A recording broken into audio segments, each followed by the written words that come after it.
Hi everyone, this is George with Simpler Times Homestead, and today we're going to look at some wild edibles and see what we can forage.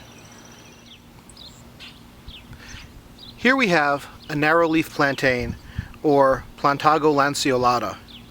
It's characterized by a rosette of long, narrow, linear elliptical leaves with 3 to 5 prominent veins.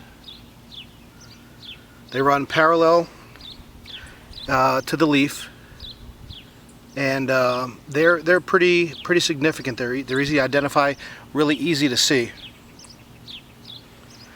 There's also a leafless stem that runs up, or stems actually, that run up the middle of the plants, tipped with a short capsule looking flower spike. These flower spikes, when they start to bloom, these are the earlier ones. When these flower spikes start to bloom, they start at the bottom, and the flowers form like a white halo around the spike as they bloom. And this one's a little bit further along, this one's a little further along, this one's even further along still. And as it blooms, they go from the bottom up, forming the flowers on up, leaving behind a brown capsule. So what you can do with this plant is good eaten raw, or cooked for young leaves. For older leaves, it's better to cook them.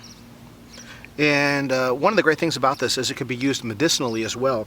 What you do is you would take a leaf, you would chew it up, and you make a poultice out of it with your saliva, and then you would apply it to insect bites and stings that you have.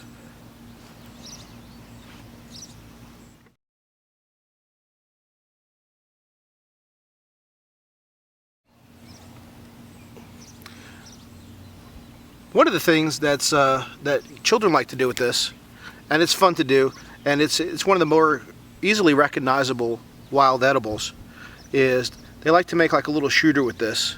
Just bending that over, and oh, that one didn't work. That one didn't work either. Let me try this one. Bending it over and just popping that end off like that.